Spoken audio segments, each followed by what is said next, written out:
eu sou Fernanda Tavares, sou médica veterinária e instrutora do Senar Bahia. Hoje nós vamos falar um pouco a respeito da higiene da ordenha, que é uma das etapas principais da produção de leite. O leite é um alimento extremamente nutritivo, fonte de muitas vitaminas e minerais, e para que ele seja um alimento de qualidade, seja para o ser humano, para o bezerro, a gente precisa garantir a segurança alimentar dele. Com isso, a gente tem técnicas de higiene no manejo da ordenha que vai garantir a segurança desse produto para o consumidor. Então, quando a gente trabalha na pecuária leiteira, a gente tem que conduzir as vacas para a sala de ordenha, no momento da ordenha, da forma mais tranquila possível para evitar o estresse desses animais. Isso é importante porque o estresse vai prejudicar a liberação do leite, né? Porque tem alguns hormônios envolvidos na liberação do leite, que é a ocitocina, e caso o animal esteja estressado, ele não vai produzir o leite da forma correta. Quando o animal já está na sala de ordenha, a gente precisa de um ambiente calmo, tranquilo, evitar pessoas e evitar animais de outras espécies dentro da sala de ordenha para evitar esse tumulto e esse estresse nos animais. E a gente precisa tomar alguns cuidados também, começando pela higiene pessoal do próprio ordenhador, que deve estar com as mãos limpas, as unhas aparadas e limpas. É feita a lavagem das mãos constantemente dentro do processo de ordenha para evitar a contaminação dos tetos da vaca. E também é recomendável a gente utilizar uma escovinha para lavar embaixo das unhas, certo? Depois que as vacas já estão instaladas na sala de ordenha, aqui no caso uma sala já estruturada com ordenha canalizada, mas também serve para quem trabalha com ordenha manual, né? A gente tem que instalar as vacas, algumas vacas que são um pouco mais agitadas, talvez precisem utilizar uma peia para poder conter esse animal para fazer melhor a ordenha. Animais mais calmos, mais tranquilos, a gente consegue trabalhar sem a peia. E a gente vai posicionar os animais e o primeiro procedimento que a gente vai fazer nesses animais é fazer o teste da caneca de fundo escuro, que é esse aqui. A gente encontra vários modelos, pode ser essa. Aqui é um outro modelo também que é utilizado. E para esse teste, a gente vai detectar a presença de mastite clínica. A mastite é uma doença que é uma das principais doenças que acomete a vaca leiteira, né, e que causa muito prejuízo na produção de leite. Então, o primeiro teste que a gente faz é o teste da caneca de fundo escuro, que a gente vai ordenhar os 3 primeiros jatos e ver se tem alguma alteração ou não naquele leite. Caso a vaca esteja apresentando um quadro de mastite, ela pode apresentar, ao ser ordenhada, grumos, uma alteração, uma descoloração do leite. Pode aparecer também pus ou sangue, né? É importante para quem trabalha com vacas que precisam ser ordenhadas com o bezerro ao pé, a gente não deixar o bezerro mamar antes de vir para a sala da ordenha. Porque se isso acontecer, ele vai tirar esses primeiros jatos e a gente não vai conseguir fazer o teste da forma correta. Então, quem trabalha com bezerro ao pé, o ideal é deixar o bezerro preso próximo à mãe, para que isso seja um estímulo para ela soltar o leite e fazer esses 3 primeiros jatos dentro da caneca. E observar atentamente esses jatos, não fazer de forma mecânica, porque depois de um tempo acaba acontecendo isso, e observar bem o leite, né? Passando essa etapa, a gente faz a higienização dos tetos da vaca, onde a gente vai utilizar uma caneca similar a essa, e a gente tem de vários modelos. O ideal é a caneca de pré-dipping sem retorno, que é essa daqui, porque a gente vai colocar o desinfetante aqui embaixo, nesse recipiente, e vamos encher aqui dentro com o conteúdo, vamos limpar os tetos e o restante desse desinfetante que estará aqui dentro da caneca a gente descarta para evitar a contaminação. Terminando o teste da caneca, a gente vai para a higienização das tetas da vaca. Esse procedimento do pré-dip é importante para a gente limpar o teto da vaca quando ela chega da ordenha. Porque a vaca ela costuma deitar no pasto, em outros locais, e que vai acabar sujando o teto, principalmente em período de chuva, porque vai acabar acumulando lama ali no úber e no teto da vaca. né? Então, a gente utiliza o pré-dipping, que é um sanitizante que, normalmente, os mais comuns é a base do hipoclorito de sódio, que é a nossa água sanitária, né? E temos vários produtos. Outro também bastante utilizado e que é de baixo custo é o iodo. Não é o mesmo iodo que a gente utiliza para cura de umbigo, porque ele tem uma concentração muito forte. É um iodo mais diluído que não vai prejudicar a teta da vaca, né? Porque o iodo, para a cura de umbigo, ele tem uma concentração muito alta e ele vai acabar ressecando a pele do teto e vai acabar machucando e pode acabar surgindo um caso de mastite por conta desse manejo inadequado. Então, hoje no mercado a gente tem vários produtos para fazer a higienização, vários sanitizantes. Os mais comuns é o hipoclorito de sódio e o iodo, mas temos outros também, como o ácido glicólico, o ácido peracético, entre outros. E a maioria deles serve para fazer tanto a higienização antes, que é o pré-dip, quanto após a ordenha, que é o pós-dip. Isso fica de acordo com o produtor adequar qual vai ser o melhor na sua propriedade, né? O importante é que seja feita essa higienização antes. A gente tem 2 modelos aqui de caneca, uma sem retorno e uma com retorno.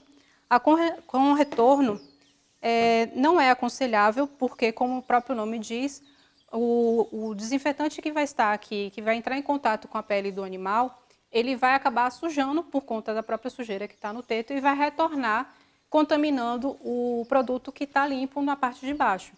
E principalmente quando a gente utiliza produtos à base de cloro e produtos à base de iodo, eles acabam perdendo a sua eficiência quando em presença de matéria orgânica, que seria o próprio leite, que algumas vacas já entram na sala de ordenha liberando um pouco de leite, como a presença de terra e de esterco também acaba inativando esse produto.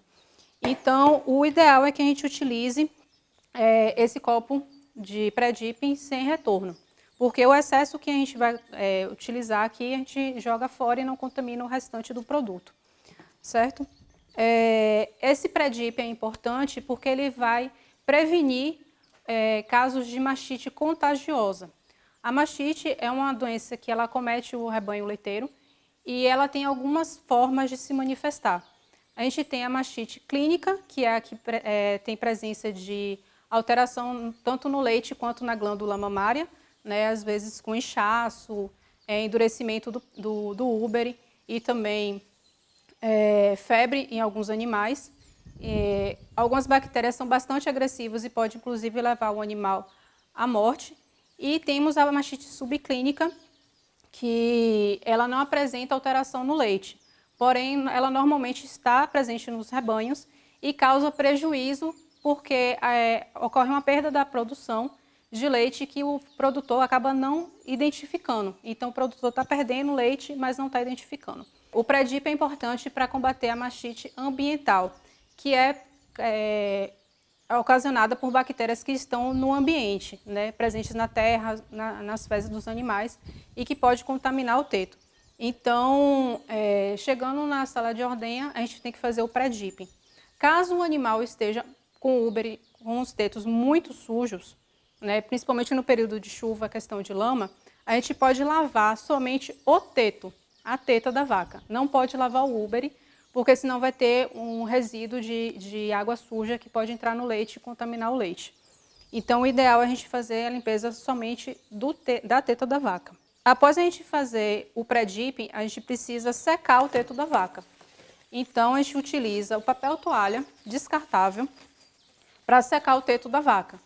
Não é aconselhável utilizar toalhas de tecido, porque o tecido acaba se contaminando, esse paninho acaba se contaminando e pode passar a mastite para as outras vacas.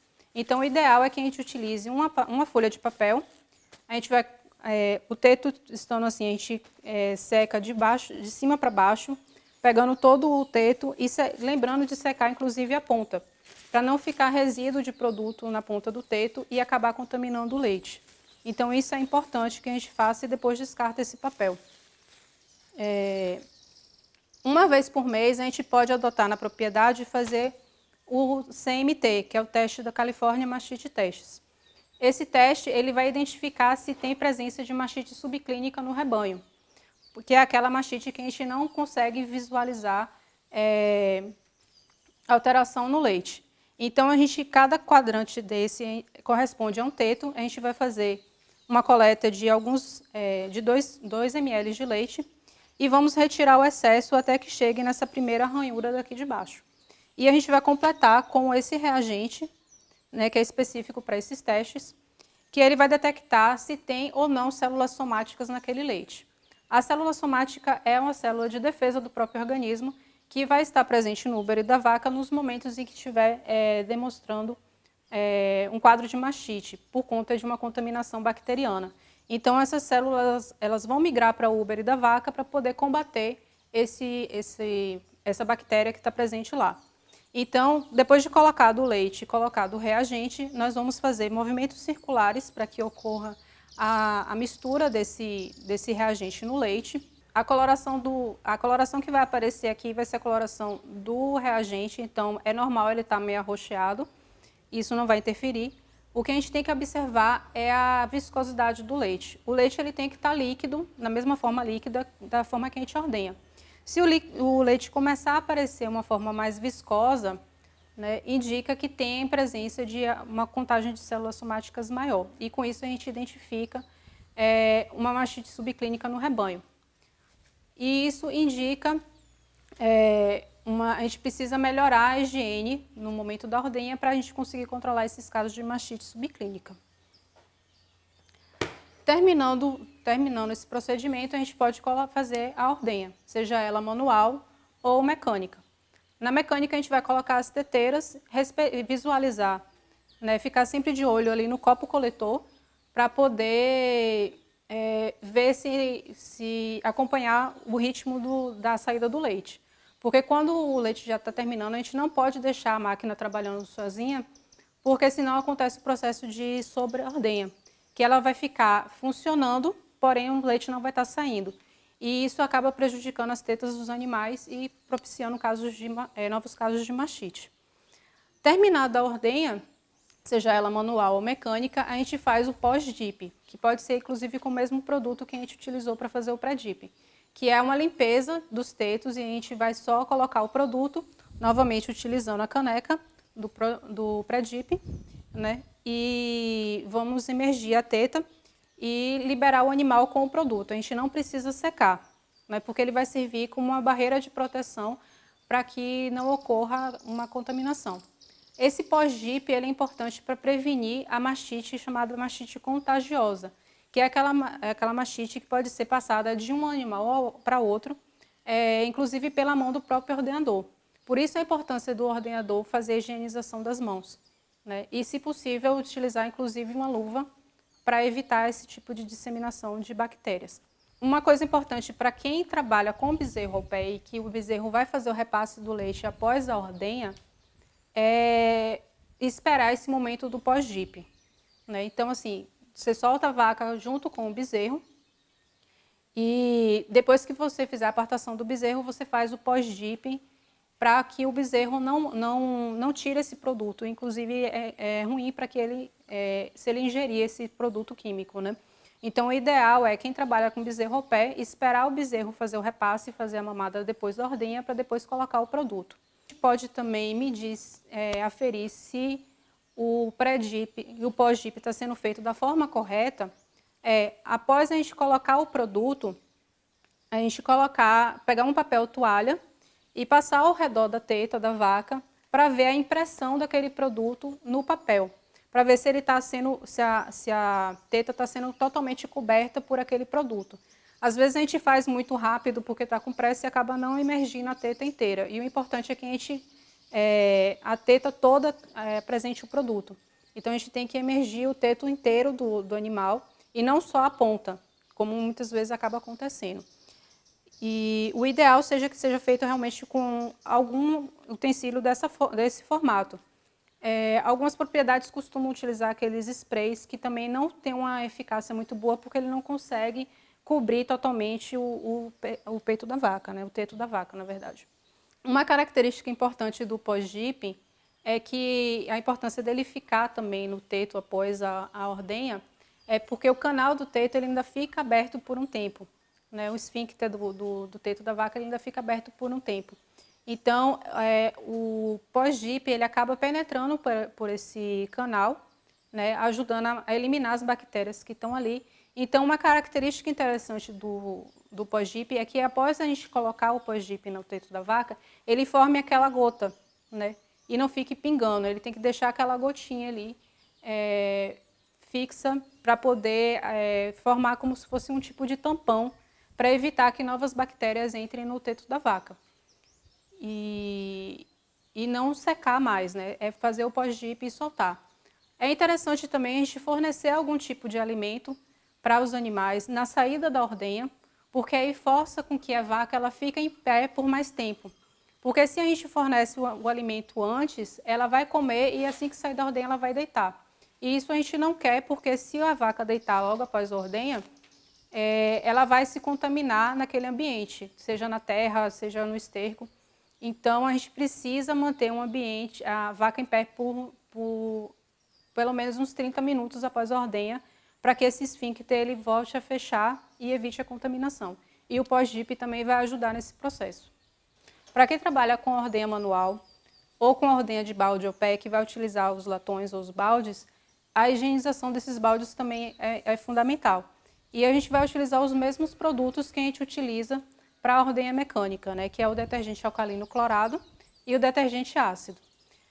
O detergente alcalino clorado ele serve para poder retirar a gordura e a proteína presente no leite da tubulação ou também dos latões. Então, assim que termina a ordenha, que a gente vai começar a fazer a parte de higienização dos equipamentos, a gente primeiro utiliza uma água, né, para poder tirar o excesso o resíduo de leite que está na tubulação ou que está nos latões. E a gente precisa também estar atento à qualidade dessa água. Qual é a fonte de água que a gente tem na propriedade? Porque se for uma água que esteja contaminada com alguma bactéria, vai acabar contaminando o leite também. Então é preciso a gente fazer uma análise da qualidade dessa água. Muitas vezes a água vai precisar de um tratamento na propriedade para ela se tornar uma água potável para poder fazer essa higienização, tanto dos equipamentos quanto da ordenha, né? Então, o procedimento de higienização consta de essa primeira água que a gente vai passar no equipamento para retirar o resíduo de leite. Posteriormente, a gente vai utilizar um detergente alcalino clorado, que ele tem que ser diluído em água numa temperatura em torno de 70 a 80 graus. E aí a gente vai utilizar no equipamento, circulando ele em torno de 7 a 8 minutos, e para que ele saia na temperatura de 45 graus. Uma temperatura de água abaixo dessa temperatura acaba com que a gordura acaba se solidificando novamente e aderindo à parede do equipamento. Então, por isso que a gente tem que aquecer essa água. Depois desse procedimento, a gente passa novamente uma água para tirar o resíduo desse produto e entra com o segundo detergente, que é o detergente ácido. O detergente ácido ele é importante para poder retirar os minerais, o resíduo de mineral que está presente no leite e que, com o passar do tempo, ele vai acabar se acumulando dentro da linha de ordenha e vai formar como se fosse uma pedra, que é a chamada pedra do leite, e isso vai danificar o equipamento. E não só danificar o equipamento, como todos esses resíduos que ficam nos equipamentos acabam gerando contaminação, porque ocorre multiplicação de bactérias que vão utilizar o leite como fonte de alimento e vão se proliferar naquele ambiente. Então, a higiene tem que ser muito bem feita. E quando a gente trabalha com os latões, a gente tem que esfregar bastante ele por dentro com a bucha. Normalmente, a gente vai utilizar este lado da bucha, que é mais macio, não utilizar esse, porque esse lado mais grosso vai acabar arranhando a superfície do latão. E com isso a gente vai causar um ambiente que vai ser fácil de aderir bactéria ali e ela se proliferar. Então o ideal é a gente utilizar o detergente alcalino clorado e esfregar com o lado amarelo, que é mais macio, da esponja, dentro do latão, utilizando também a água quente. Não precisa estar a 70 graus, pode ser apenas uma água morna que seja o suficiente para desgrudar a gordura.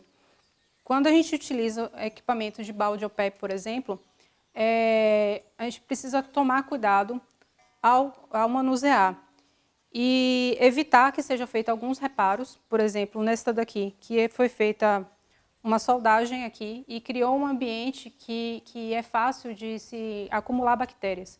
E com isso ocorre a contaminação do leite, que é algo que a gente não quer. Nas teteiras, a gente precisa fazer a higienização da parte da borracha, né? Outra coisa importante, que a água não pode ser muito quente, acima de 70 a 80 graus, porque acaba danificando as partes de borracha do equipamento. E a gente precisa higienizar principalmente essa parte de dentro daqui da teteira, porque é muito comum acumular sujeira nessa parte interna. Então, existe escova específica para lavar aqui, que vai limpar toda essa superfície. E também a gente precisa lembrar que estamos trabalhando com equipamento e que ele precisa de manutenção. Então, a cada 6 meses, a gente precisa, pelo menos, trocar as teteiras, que são de borracha e que estragam com maior facilidade, né? A linha a mangueira do leite também é algo que a gente tem que ficar atento para fazer a higienização correta e troca também constante. Aqui já é uma mangueira que aparentemente muitos produtores podem achar que ela ainda está boa, mas ela já passou do prazo e ela já está toda contaminada, já está toda suja. Então, uma mangueira nesse estado já não é mais para estar na linha de ordenha, né? E também a gente precisa desmontar os copos coletores para poder fazer a limpeza. Aqui a gente tem um copo coletor que está todo impregnado já de sujeira, né, por mau uso. Então, a pessoa não tinha costume de desmontar para higienizar. Então, vai aderindo, como eu falei, vai aderindo os minerais que estão presentes no leite, a gordura, a proteína, e vai criando uma crosta aqui dentro. E isso é fonte de contaminação para o leite. Então, um leite que a gente ordenha, faz essa ordenha e não faz utilização da higienização correta, a gente vai acabar contaminando o leite. Às vezes a gente faz o processo todo correto na ordenha, mas às vezes o que está falhando é a higienização do equipamento. Quando a gente trabalha com latão, é importante a gente sempre retirar, deixar o latão com a boca para baixo para retirar o excesso de água, né? Não deixar água residual ali, porque pode ser uma fonte de contaminação também, né? Então, a gente precisa cuidar para que a gente tenha um alimento de qualidade, que é o leite, né? Um alimento que é extremamente nutritivo e importante. E a gente precisa ter todos esses cuidados para que a gente possa fornecer para o consumidor um alimento seguro para que todo mundo possa aproveitar este alimento. Encerramos por aqui sobre higiene na ordenha, né? Espero que tenha ficado claro a importância de se fazer a higiene da ordenha, tanto para garantir a saúde do animal, quanto a saúde do ser humano, através da garantia da qualidade do leite. Em caso de dúvidas, entre em contato com o Sistema FAEB Senar através das nossas redes sociais.